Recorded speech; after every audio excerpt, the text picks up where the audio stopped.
याकूब का आम खत नए अहदनामे में उसका 5वां बाब 13वीं आयत से 18वीं आयत तक, और फिर हम खुरूज की किताब में से 2 हवाला जात पढ़ेंगे और सुनेंगे। तवज्जो खुदा के कलाम पर लगाइए।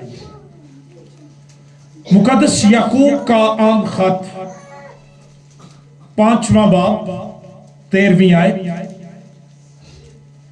अगर तुम में कोई मुसीबत ज़दा हो, आवाज थोड़ी कम करें, तो दुआ करें। मैं दोबारा ये पढ़ रहा हूं। अगर तुम में कोई मुसीबत ज़दा हो तो वो क्या करे?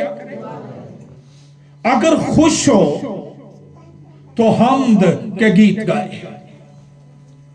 अगर तुम में कोई बीमार हो तो कलीसिया के बुजुर्गों को बुलाए और वो खुदावंद के नाम से उसको तेल मल कर उसके लिए दुआ करें।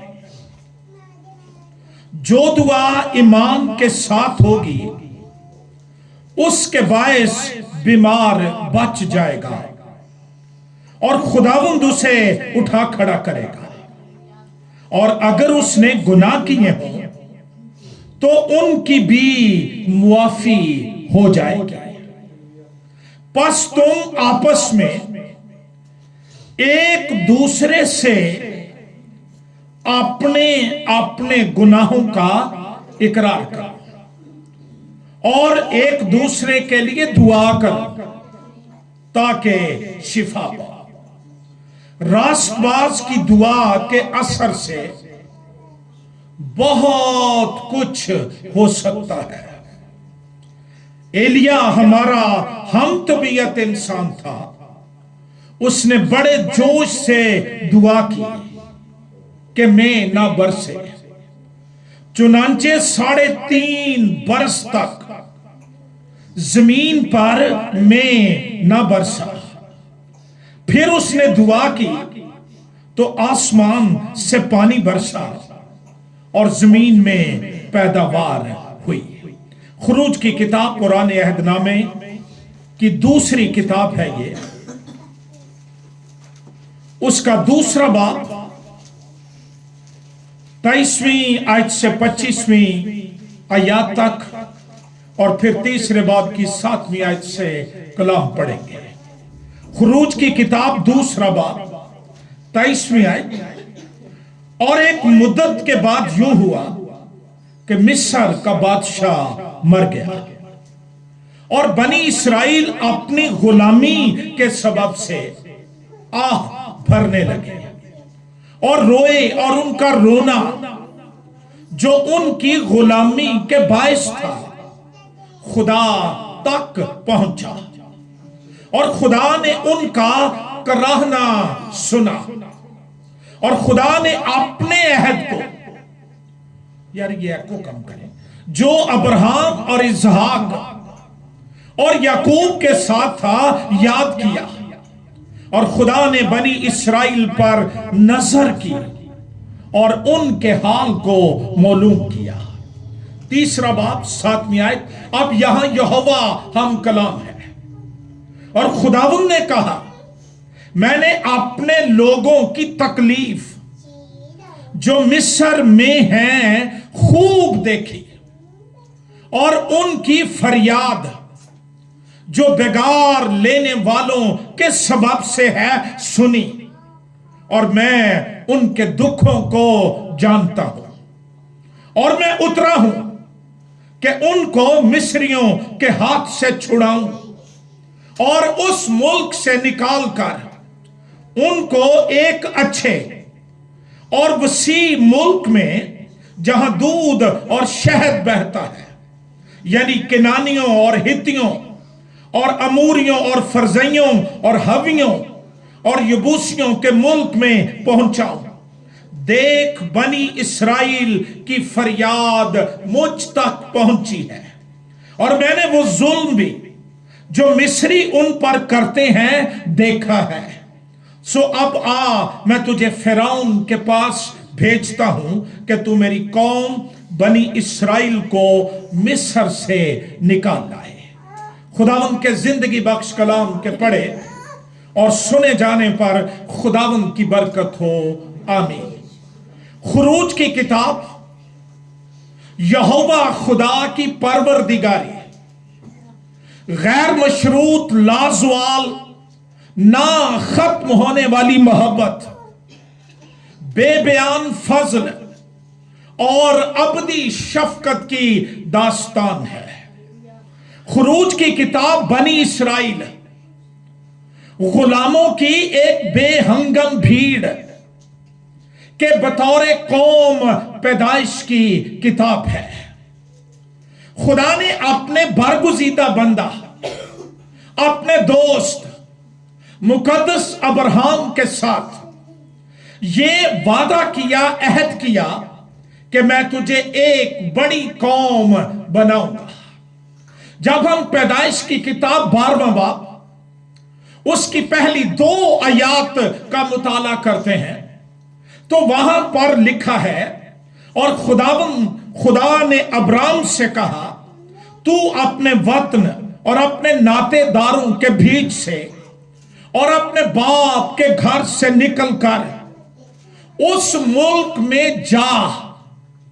یہ بلاوا ہے مقدس ابرام کا خدا کی طرف سے کہ تو اس ملک میں جا جو میں تجھے دکھاؤں گا، سو تو باعث سے برکت ہو.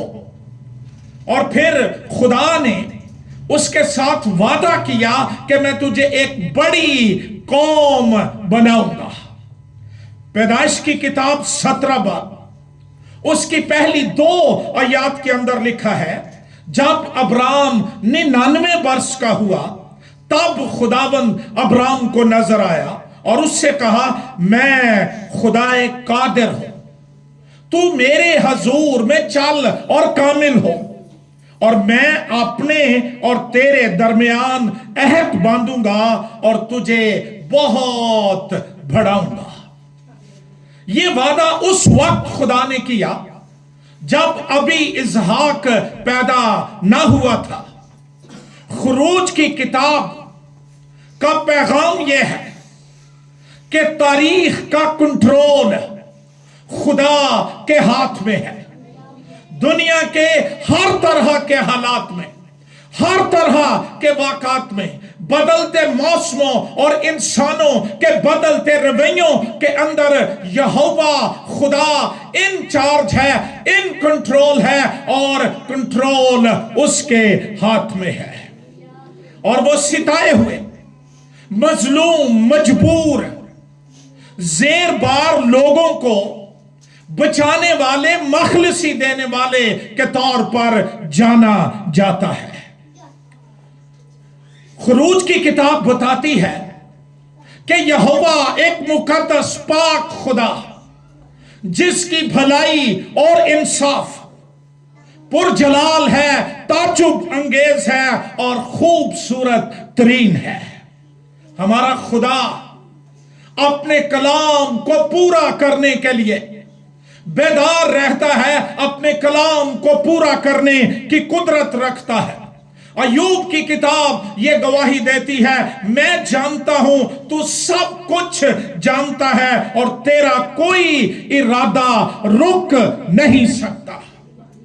زمین پر اٹھنے والے طوفان، بحران، تبدیلیاں، بدلتے ہوئے انسانی رویے، یہ یہوہ کے ارادوں کے راستے میں رکاوٹ نہیں ہو سکتے ہیں، بلکہ یہ اس کے عہد کے لوگوں کی زندگی میں یہ اس کے ارادوں کی تکمیل کا سبب بن جاتے ہیں، اور یہ اس کے لوگوں کو قوت دیتے ہیں، طاقت دیتے ہیں، سٹرینتھن کرتے ہیں. جب ہم پیدائش کی کتاب کا مطالعہ کرتے ہیں تو وہاں پر اس کتاب کے آخر میں ہمیں ذکر ملتا ہے کہ مقدس یعقوب اور اس کی نسل، اہل یعقوب، وہ مصر میں वो आते हैं मुकद्दस यूसुफ के पास, जशन के इलाके में बस जाते हैं और पैदाइश की किताब मुकद्दस यूसुफ की पैदाइश के साथ इख्तिताम पजीर होती है। खुरूज की किताब का आगाज याकूब के बेटों के नामों से होता है, जो मुकद्दस याकूब के साथ मिस्र में आए, और ये कुल 70 जाने थी जो याकूब के साथ मिस्र में आई। इब्रानी जुबान में खुरूज की किताब का जो टाइटल है, नाम है, वो यही है कि नामों की किताब, क्योंकि यहां पर आगाज याकूब के बेटों के नामों से होता है। पैदाइश और खुरूज की किताब, इन दो किताबों के दरमियान तकरीबन 300 यानी 3 सदियों का वक्फा है, लेकिन इसके बावजूद एक तसलसल पाया जाता है और ये कंटिन्यूटी टूटती नहीं है। मिस्र में 430 साल के क़याम के दौरान वो जो 70 जाने मिस्र से आई थी, वो एक जबरदस्त कौम बन गए, क्योंकि खुदा अपने वादों को पूरा करने की कुदरत रखता है और खुदा इस बात का मोहताज नहीं है कि जमीन के हालात उसके मुआफिक हो, साजगार हो, वो फिर काम कर सकता है। वो हर तरह की तारीकियों को फाड़ कर रोशनी फैलाने की कुदरत रखता है, अपने दाहिने हाथ की कुदरत से अपने बच्चों को संभालने की कुदरत रखता है। ये कौम इतनी तरक्की कर गई कि जब ये मिस्र से निकले तो 6 लाख प्यादे, ये वो लोग थे जो पैदल चल सकते थे। इसके अलावा बच्चे और औरतें और मिली जुली भीड़ और मवेशी, ये इतना तरक्की कर गए। उनकी तरक्की देखकर जब वो शुमार में बढ़ते चले गए तो मिस्री बादशाह वो अंडर प्रेशर हो गया। लोगों के लिए यह भी बड़ी मुश्किल है कि वो हमें हंसता बसता सरफराज होता हुआ देख नहीं सकते। हमारी तरक्की उनके लिए थ्रेट बन जाती है, धमकी बन जाती है, परेशान हो जाते हैं। और खुरूज की किताब बताती है कि मिस्र का बादशाह मर गया और एक नया बादशाह आया जो यूसुफ को नहीं जानता था। खुरूज की किताब के पहले 2 अबवाब के अंदर हमें खुदा का नाम नहीं मिलता, लेकिन खुदा का हाथ कुदरत के साथ काम करता हुआ दिखाई देता है।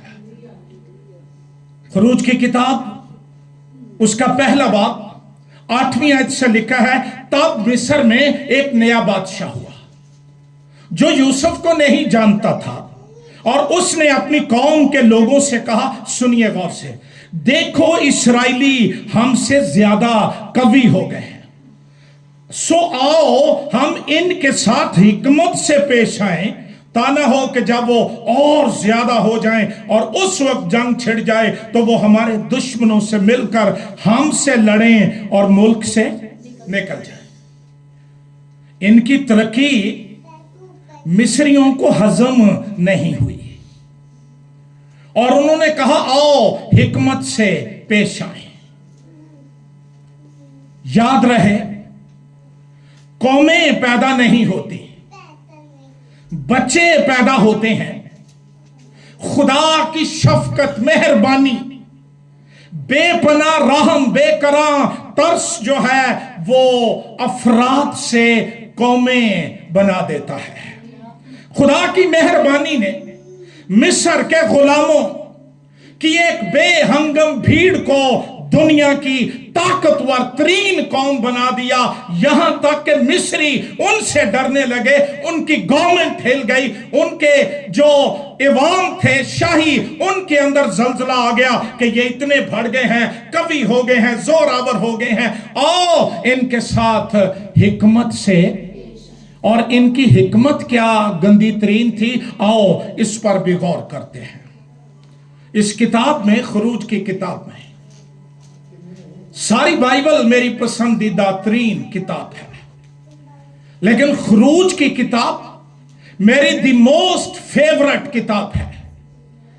اس کتاب میں ہم خدا اور اس کی بادشاہی، فرعون اور اس کی بادشاہی اور اس کے جادوگروں کے درمیان ایک جنگ دیکھتے ہیں، ایک دھنگا دیکھتے ہیں، ایک لڑائی دیکھتے ہیں. حالات بنی اسرائیل کے خلاف ہیں، لیکن خدا اپنی قوم کو بڑھاتا چلا جا رہا ہے. جو ماہرین نباتات ہیں وہ کہتے ہیں کہ پودے رات کی تاریکی میں ترقی کرتے ہیں، وہ پھولتے ہیں، پھڑتے ہیں اور وہ بڑے ہوتے چلے جاتے ہیں. خدا اس بات کا محتاج نہیں کہ زمین کے بادشاہ اچھے ہوں، حالات اچھے ہوں پھر ہی اس کے لوگ ترقی کریں گے، بلکہ خدا کی قدرت یہ ہے کہ وہ خراب حالات کے اندر، ناسازگار حالات کے اندر اپنے لوگوں کو نہ صرف سنبھالتا بلکہ ترقی دینے کی قدرت رکھتا ہے. اور اس کے پیچھے دراصل وہ عہد تھا جو اس نے بنی اسرائیل کے آباء و اجداد یعنی مقدس ابراہیم سے کیا. اور میں رات کو غور کر رہا تھا کہ یہ عہد تو لیلوں اور بچڑوں کے خون پر مشتمل تھے. جتنے عہدوں کا ذکر، عہود کا ذکر ہمیں پرانے عہد نامے میں ملتا ہے، اور ہم کیلوری کے عہد پر ایمان رکھتے ہیں. کیلوری کے عہد کے لوگ ہیں جو لیلوں اور بچڑوں کے لہو سے نہیں، خدا کے پاک بیٹے یسوع کے لہو سے باندھا گیا ہے. کس طرح حالات اور مشکلات اور مصیبتیں اور شیطان اور بد روحیں ہمیں دبا سکتے ہیں، ہم کیلوری کے عہد کے لوگ ہیں. ہیلیلویا.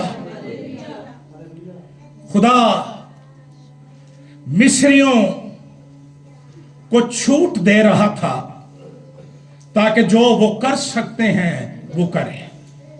غور کیجئے کہ وہ جو شہزادوں کی طرح مصر میں آئے تھے، مصری فوجیں ان کا استقبال کرنے کے لیے گئی تھی.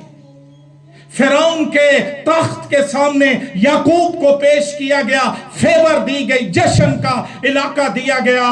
وہ جو شہزادوں کی طرح مصر میں داخل ہوئے وہ مصر میں غلام بن گئے. وقت بدلتے ہوئے دیر نہیں لگتی. ادھر بادشاہ مرا، ادھر حالات خراب ہونا شروع ہو گئے. ان کا شمار، ان کا بڑھنا مصر کے نئے بادشاہ کی گورنمنٹ کے لیے، حکومت کے لیے تھریٹ بن گیا، خوف بن گیا. اور اس نے یہ کیا کہ اس نے بنی اسرائیل کو اپنا غلام بنا لیا. یہ غلام بن کر نہیں آئے تھے، یہ تو مہمان بن کر آئے تھے شاہانہ پروٹوکول کے ساتھ. لیکن ان کی ترقی کی وجہ سے اگر آج شیطان اور دنیا کے لوگ اور عالم ارواح کے لوگ ہم سے جلتے ہیں، ہماری ترقی سے خوف زدہ ہیں، تو اس کا سبب یہ ہے کہ خدا کا ہاتھ ہماری زندگیوں پر ہے. غلام بنا لیا اور ان پر زبردستی جبر کرنا شروع کر دیا. پیچھے ایجنڈا یہ تھا کہ ان کی روح کو ہلاک کر سکے اور ان کی ترقی کے عمل کو روکا جا سکے. غلامی ایک قدیم پروسیس، ایک عمل تھا جسے تقریباً تمام طاقتور قومیں جو تھیں وہ مفتوح اور اسیر لوگوں کو ملازمت دینے کے لیے استعمال کرتی تھی کہ یہ کام کریں لیکن بطور غلام کریں. لیکن یہ تو ان کے لیے تھا جن کو یہ فتح کر لیتے تھے، اسیر کر کے لے جاتے تھے. اور یہ جو مصر کے اہرام ہیں، 7 عجوبوں میں سے ایک مصر کے اہرام، گریٹ پیرامڈز جو ہیں، یہ بھی کہا جاتا ہے کہ غلاموں کی محنت سے ہی بنائے گئے تھے. لیکن یعقوب کی نسل یہ تو غلام نہیں تھے، یہ تو مفتوح نہیں تھے. یہ تو اسیر نہیں کیے گئے تھے جیسے آج اس ملک کے اندر مسیحوں کی بابت سوچا جاتا ہے کہ شاید ہم باہر سے کہیں سے ہجرت کر کے آئے ہیں اور ہم یہاں کے مقامی لوگ نہیں ہیں، لیکن تاریخ بتاتی ہے ہم یہاں کے مقامی لوگ ہیں، ہم حملہ آور نہیں ہیں، ہم کہیں سے آئے نہیں ہیں، یہ ہماری سرزمین ہے جو یہوہ نے ہمیں اپنے جلال کے لیے دی ہے۔ کلام کہتا ہے یہ چونکہ غیر ملکی تھے، یہ کنعان سے آئے تھے، مصر کے قانون کے مطابق یہ بنیادی یا نیٹو رائٹس جو تھے مصریوں کے، یہ ان میں شریک نہیں تھے۔ مصر میں غلاموں کے لیولز تھے، درجہ جات تھے۔ پہلا نمبر جو تھا یہ وہ غلام تھے جو مٹی کے گڑھوں میں، مڈ پٹس کے اندر طویل وقت کے لیے کام کرتے تھے۔ دوسرے جو تھے، دوسرا درجہ، یہ ہنرمند بڑھئی، سکلڈ کارپینٹر جو لکڑی کا کام کرتے تھے۔ اس میں جیولر، سونار اور کاریگر، کرافٹ مین، یہ سارے شامل تھے، لیکن ان کی مہارت کے پیش نظر وہ ان کو عزت نہیں دیتے تھے، بلکہ اس سے قطع نظر وہ سارے غلاموں کو ایک ہی نگاہ سے دیکھتے تھے۔ وہ سکلڈ ہوں، وہ پڑھے لکھے ہوں، وہ جیسے بھی ہوں، وہ یہی دیکھتے تھے یہ غلام ہیں۔ اور یہ جو ان پر نگران مقرر کیے گئے تھے، ٹاسک ماسٹرز، بیگار لینے والے، اور جو ان پر سپروائزرز تھے، یہ بڑے محتاط طریقے سے ان سے پیش آتے تھے۔ ان کی دراصل ذمہ داری یہ تھی کہ یہ غلاموں کو سانس تک نہیں لینے دیتے تھے، ان کو تیز تر کام کرنے میں مصروف رکھنے کے لیے یہ کوڑا استعمال کرتے تھے، سزا دیتے تھے، پنشمنٹ دیتے تھے۔ اور یہ ایک غلام کی زندگی کو مفلوق الحال، مصیبت زدہ، افلکٹڈ، میزریبل بنانے میں مہارت رکھتے تھے۔ خروج کی کتاب بتاتی ہے مصریوں نے بڑی کوشش کی کہ عبرانیوں کو پست کیا جائے، ان کو نیچا دکھایا جائے، ان کو غلامی کے گڑھے میں دھکیل کر ان کے ساتھ نامناسب سلوک روا رکھ کر ان کو تباہ کیا جائے۔ لیکن خروج کی کتاب یہ بھی بتاتی ہے عبرانی لوگ بڑھتے گئے اور مضبوط ہوتے گئے، کیونکہ یہوہ ان کے ساتھ تھا۔ ہاللیلویا۔ وہ کوئی گیت آج کل بڑا اچھا آیا ہے، جنوں اچھا کرے خدا وہ نیما نہیں رہ سکتا۔ اے دنیا چینی طاقت ہی نہیں ہے کہ کیلوری تے عہد والےاں نوں ناپ لین، ان کو دبا لیں۔ ان کا یسو تیسرے دن مردوں میں سے جی اٹھا ہے، اور اگر یسو کو قبر، پتال، عالم ارواح، پتھر اپنے قابو میں نہ رکھ سکی، اس کے لوگوں کو بھی کوئی نہیں رکھ سکتا۔ ہاللیلویا۔ یاد رکھیے گا، جب ہم بوجھوں کے نیچے دب جاتے ہیں یا دبا دیے جاتے ہیں، بد سلوکی برتی جاتی ہے، ہم شکست خوردہ، دبے ہوئے، مصائب کے نیچے پچکے ہوئے، دبے ہوئے محسوس کرتے ہیں، خدا کا فضل ہمارے اندر ہماری کوالٹیز کو بڑھا دیتا ہے۔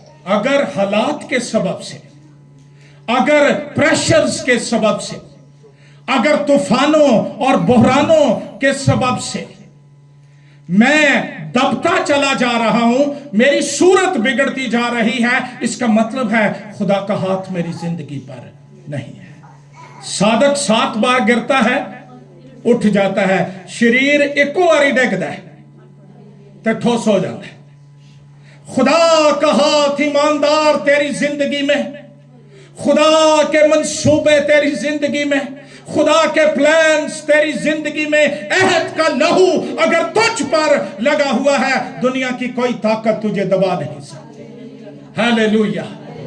لاکھ قانون بنا لیے جائیں، لاکھ प्रोपोगेशंस कर ली जाएं, हिकमत से पेश आओ, इनको मार दो, इनके कार्ड्स बना दो, शनाख्ती कार्ड पर लिख दो ये मसीही हैं, हमें क्या फर्क पड़ता है, हमारे माथे पर लिख दो, हमारा फख्र ये है कि हम कैलवरी के अहद के लोग हैं और हम मसीही हैं। हालेलुया। ये जब आए थे ना मिस्र में, ये मिनॉरिटी थे, 70 जाने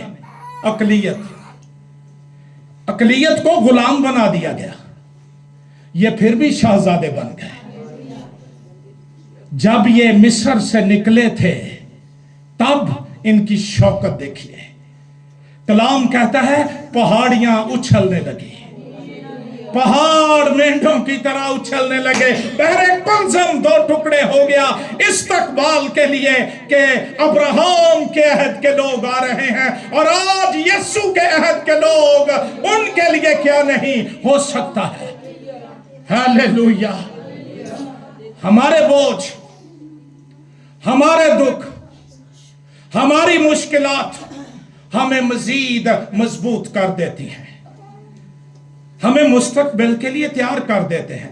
ये दुख जो है ना, ये खुदा दी पॉलिश कीजिए ईमानदार को चमकाने के लिए, लेकिन अगर खुदा का मंसूबा मेरी जिंदगी के अंदर है और अगर मैं अहद में कभी शामिल ही नहीं हुआ, मैं उसके लहू से कभी धुला ही नहीं, मैं कभी उसकी कलीसिया का फर्द नहीं बना, तो फिर ये दुख मुसीबत देने के लिए इस्तेमाल हो सकते हैं।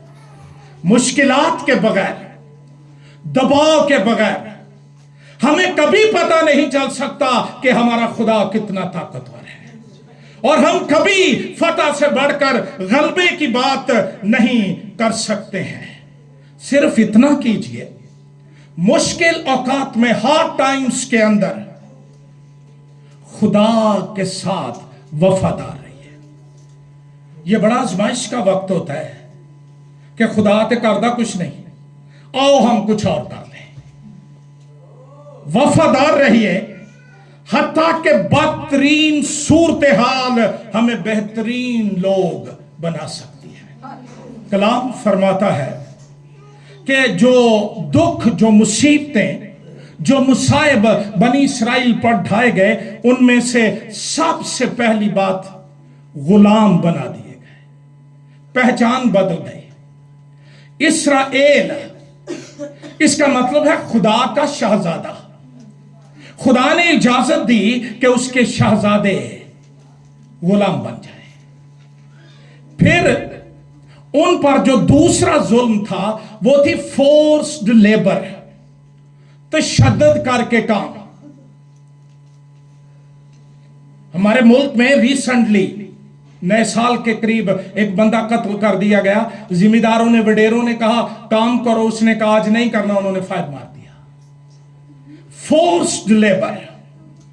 तीसरी बात, उनसे बेगार में काम लिया जाता था, उनको कोई मजदूरी नहीं मिलती थी, कोई सैलरी नहीं, कोई पे नहीं, उन्हें कोई मटेरियल फराहम नहीं किया जाता था, बुस या खूंटी नहीं दी जाती थी इंटे बनाने के लिए। उन्होंने कहते सन कि ये भी आप ही ले आओ, मिट्टी भी आप ही पुटो, और हमें पूरा काम चाहिए एक दिन के अंदर जो होना चाहिए, जो फिक्स्ड है, जो मुकर्रर है, जो अपॉइंटेड है, वो काम करो। लेकिन देते कुछ नहीं थे,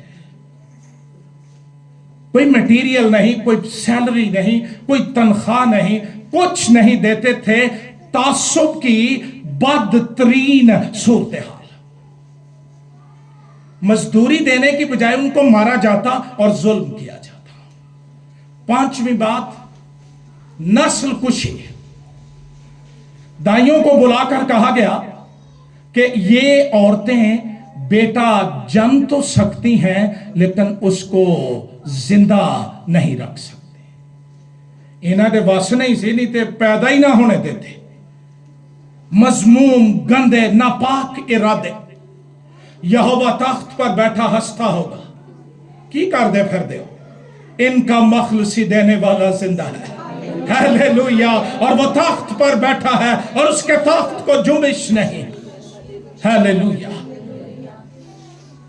बेटे जिंदा नहीं रहते थे, जिसको जिंदा रखना था उसको रख लिया, फिरौन के महलों में पला। कानून बना दिया गया कि बेटे जिंदा नहीं रह सकते। नफरत की बदतरीन सूरत हाल। बनी इस्राइल तासुब, नफरत, खौफ की बदतरीन आग में पड़े जल रहे थे, लेकिन भस्म नहीं होते थे। दुनिया और उसके लोग हमें इज़ा दे सकते हैं, इम्तियाजी कवानीन बना सकते हैं, हमें दूसरे दर्जे के शहरी कह सकते हैं, कत्ल कर सकते हैं, लेकिन मिटा नहीं सकते, क्योंकि यहोवा तख्त नशीन है। हालेलुया। बाइबल का खुदा जिंदा खुदा है। जिस पैगाम की तरफ मैं आज सुबह आपको लाना चाह रहा हूं वो ये है कि बाइबल का खुदा जिंदा खुदा है और वो दुआओं को सुनता है। हम सिर्फ अपनी तसल्ली के लिए ही दुआएं नहीं मांगते या मजहबी फरीज़े सर अंजाम नहीं देते, हम इसलिए दुआएं मांगते हैं। बाइबल का खुदा दुआओं को सुनता है, इज्जत देता है, ऑनर देता है, जवाब देता है। दूसरा बाब निकालिए खरूज की किताब। एक मुद्दत के बाद यूं हुआ कि मिस्र का बादशाह मर गया। ये जिडे मर्जी तगड़े हो जाने एक दिन मारी जाते हैं, लेकिन यहोवा अब्दुल अबाद जिंदा है। हालेलुया। वो ना ऊँघता है ना सोता है। और बनी इस्राइल अपनी गुलामी के सबब से आह भरने लगे। मैं सुबह गौर कर रहा था आह के लिए जो यहां पर लफ्ज है इब्रानी जुबान का अनाख, यह भी दुआ की एक किस्म है। अगर मेरे अंदर गम है, मेरे अंदर दुख है, तो मुझे अदाकार नहीं बनना चाहिए कि मैं उतों शुक्र करी जावाते उतों मैं बड़ा अच्छा बनना। नहीं, खुदा को वो दिखाइए जो असल सूरत हाल है। इसका सबब यह है कि वो तो पहले ही जानता है कि मेरे अंदर क्या है। आह भरने लगे और रोए, और उनका रोना जो उनकी गुलामी के बायस था खुदा तक पहुंचा। ज़बूर 51 में लिखा है, तूने मेरे आंसुओं को अपने मशकीज़े में बंद कर लिया है। कीमती हैं वो। शायद दुनिया की नजर में हमारे आंसू कीमती नहीं है, लेकिन वो जो तख्त पर बैठा है, जिसने अपनी पुश्त कोड़े मारने वालों को, अपना सर कांटों का ताज पहनाने वालों को, अपना मुंह थूकने और थप्पड़ मारने वालों को दिया, वो तेरे आंसुओं की इज्जत करता है, कदर करता है। जब आप दुनिया में दुख उठाते हैं, यीशु अपने जख्मों में दर्द महसूस करता है। खुदा तक पहुंचा। हम क्यों दुआएं करते हैं? ये खुदा तक जाती है। दुआ करने वाला बंदा हलीम होता है। दुआ करने वाले बंदे की पहचान है कि वो खुदा पर भरोसा करता है। दुआ ना करने वाला मगरूर है। वो सोचता है कोई गल नहीं, खुदा ना भी होवे आपे कर लांगे। दुआ मांगने वाले, करने वाले ईमानदार बन जाओ। अगर आप दुआएं नहीं करते, इसको रूटीन बना लीजिए, क्योंकि खुदा आपकी दुआओं को सुनता है और बाइबल कहती है उसके लिए कोई काम मुश्किल और दुश्वार नहीं है। आगे सुन लो। और खुदा ने उनका कराहना सुना। जरा खुदा गीत सुनता है ना, और इसराइल की हमदोसना पर तख्त नशीन होता है, वो मेरा कराहना भी सुनता है, वो मेरे दुख भी सुनता है, वो मेरी मुश्किलात को भी देखता और सुनता है।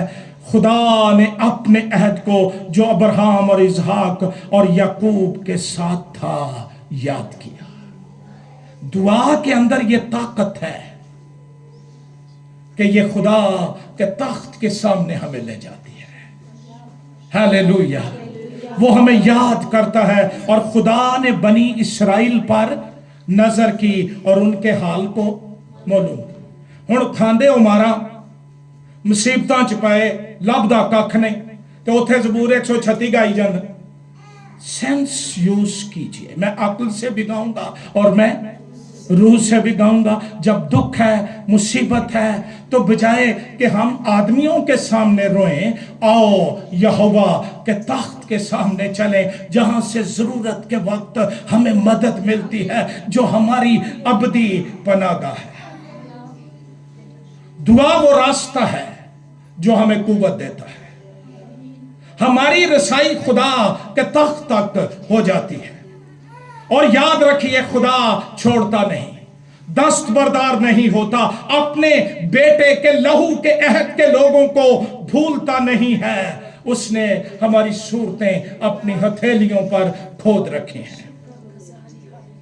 वो इंसान के घड़े हुए इजाद करदा खुदाओं की मानिंद नहीं, जो सुनते ही नहीं।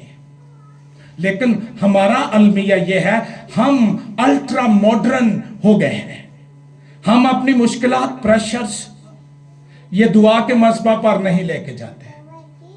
हम एनजीओस का सहारा लेना चाहते हैं, सियासतदानों का। सोशल मीडिया ते ला दो। बनी इसराइल के पास कौन सा सोशल मीडिया था? कोई था? उसके बावजूद उनका कराहना आसमान पर पहुंचा। दुआ नालों बड़ा कोई सोशल मीडिया नहीं है।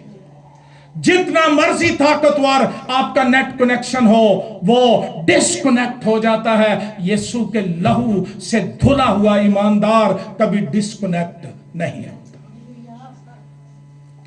मुझे तो यूं लगता है कि खुदा, मेरा बाप, मेरी हार्ट बीट को सुनता है।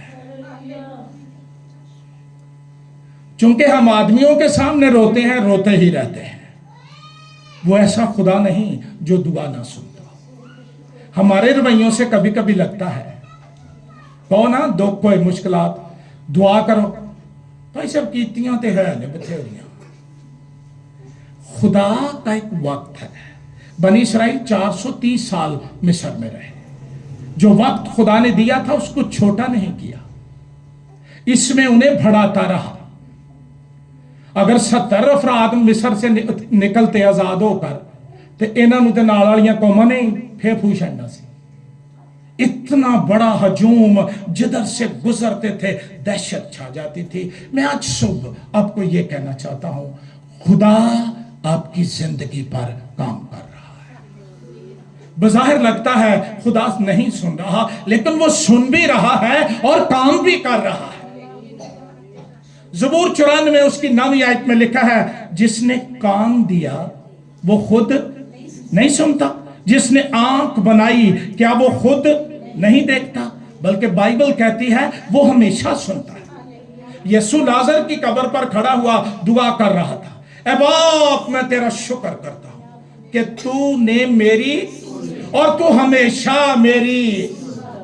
दुनिया च कोई बंदा जिदी हमेशा सुनी जाती है और वो यीशु है। हालेलुया। और उसके बाद उसके लोग हैं, जो उसके लोग हैं, उनकी भी बाप हमेशा सुनता है। हालेलुया। अगर आज हालात मेरे खिलाफ हैं, साजगार नहीं है, मुश्किलात हैं, दबाव है, परेशानियां हैं, थ्रेट्स के नीचे हम जिंदगी गुजार रहे हैं, अपनी दुआ को बढ़ा दीजिए। दुआ के वक्त को बढ़ा दीजिए। 1 घंटा दुआ होती है, उसमें भी अब आंखें खोल खोल देखते रहते हैं कितने मिनट रह गए, कदों जान छुटेगी। काश हम इतना यहोवा में खो जाएं, हमें पता ही ना चले कि क्या हो रहा है और क्या नहीं हो रहा है। बाइबल में बेशुमार हवाले हैं जो बताते हैं खुदा सुनता है, वो सुनने वाला है। लेकिन इस वक्त हम हवाले नहीं पढ़ेंगे। ज़बूर 46 में लिखा है, खुदावंद मेरी पनाह और मुसीबत में मुस्तद, इसका मतलब है एवर प्रेजेंट। 1122 है ना, कॉल करें फौरन आती है, यह हवा उससे भी पहले आ जाती है। मुस्तद मददगार। और आइए पढ़े, उन्होंने दुआएं की, वो रोए, खुदा ने उनका कराहना सुना और क्या किया कि वो हुरब के पहाड़ की एक झाड़ी में आ गया और वो जलने लगी। झाड़ी मौजदा बन गई। आग लगी है पर वो भस्म नहीं होती। गौर करो, एडा प्यार करने वाला खुदा अपने लोगों के लिए झाड़ी में आ गया। और 7वीं आयत, मूसा के साथ कलाम हो रहा है और खुदावंद ने कहा, मैंने अपने लोगों की, खुदा ने ये नहीं कहा कि मैंने तेरे लोगों की तकलीफ, हालांकि ये बनी इस्राइल का खून था, उनकी नस्ल में से था। खुदा ने क्या कहा, मैंने, जो दुआएं करते हैं वो खुदा के लोग हैं, और जो दुआओं से भागते हैं वो खुद फैसला कर लें वो किसके लोग हैं। मैं इस हवाले से दुखी हूं, क्रिसमस के बाद, नए साल के बाद हम कोई दुआया इबादत का इनकाद नहीं कर सके, और किसी तरफ से मुझे कोई इस बात के लिए बात भी नहीं की गई कि दुआ क्यों नहीं रखी गई। हमें दुआ करनी चाहिए, हम तो शुक्र करते हैं कि ना करनी पड़े। फिर हम कहते रहते हैं हम तेरे लोग हैं, वो कह देते हैं मैं तो तुम्हें जानता ही नहीं।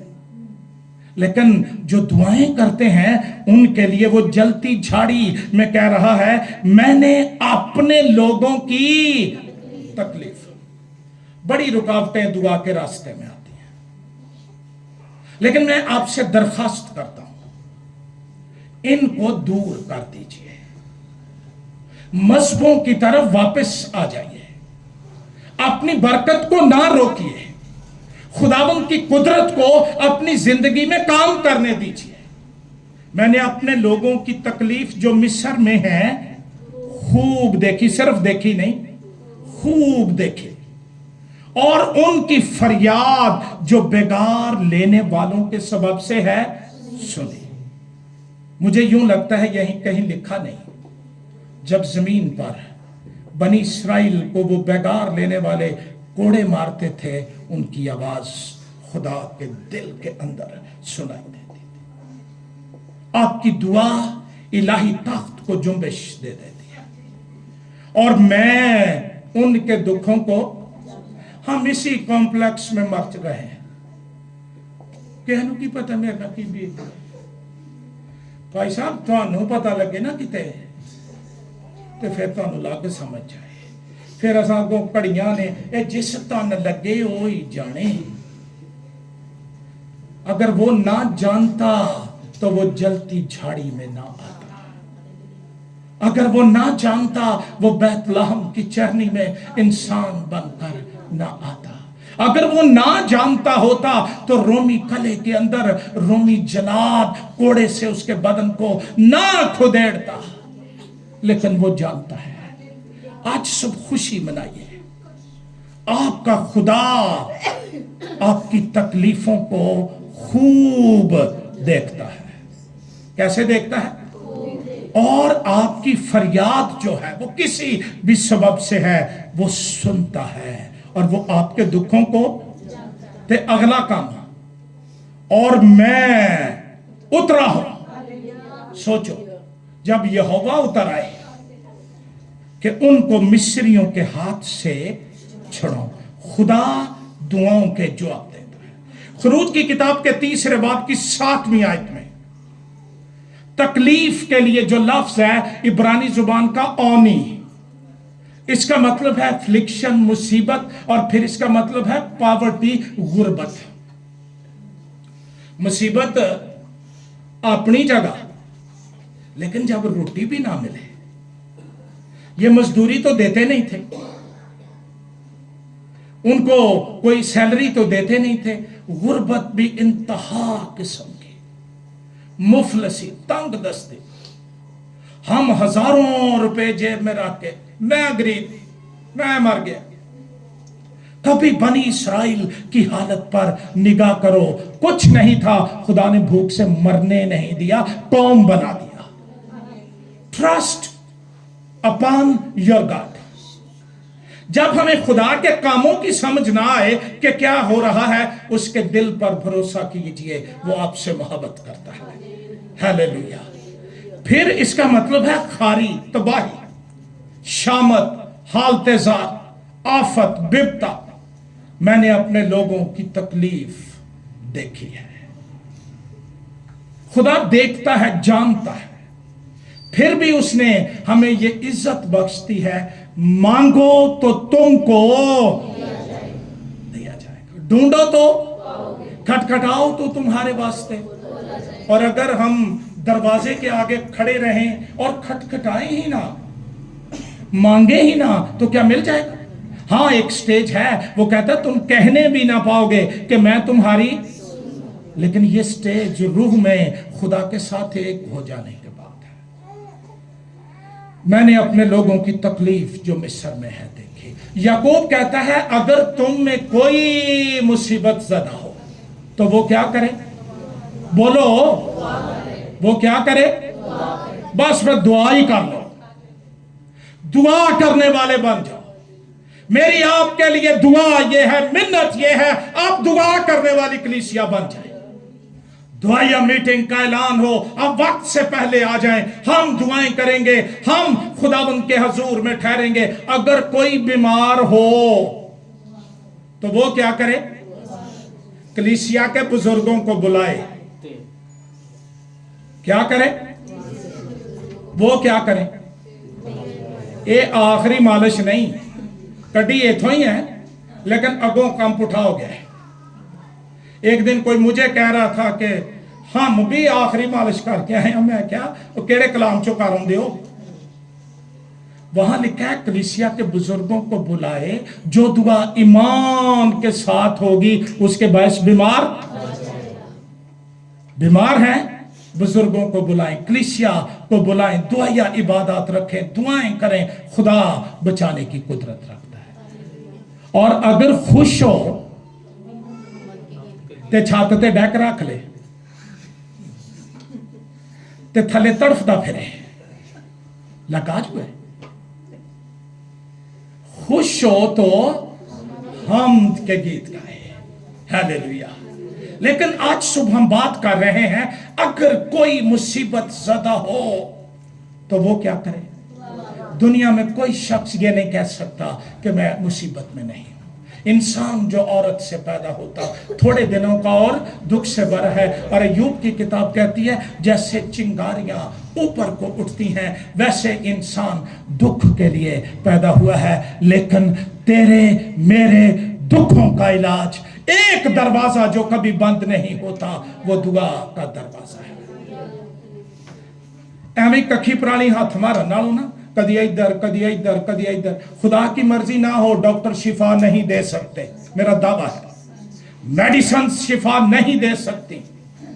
خدا مہربان ہو بغیر کسی چیز کے شفا دے دیتا۔ آؤ اپنے مسئلے بحال کریں اور خدا کے سامنے اپنی حالت بیان کریں، اس دلیری کے ساتھ کہ اگر ابراہم کے عہد کے لوگوں کی سنی جاتی ہے، کیلوری کے عہد کے لوگوں کی کیوں نہ سنی جائے گی۔ ہیلیلویا۔ دکھوں میں، مصیبتوں میں، دباؤ میں دعا ایک روشن دروازہ ہے جو آپ کو خدا کی رحمت کے لیے بلا رہا ہے۔ آئیے اپنے سر جھکائیں اور جمعے سے نہیں آج سے دعا شروع کر دیں۔ ہیلیلویا۔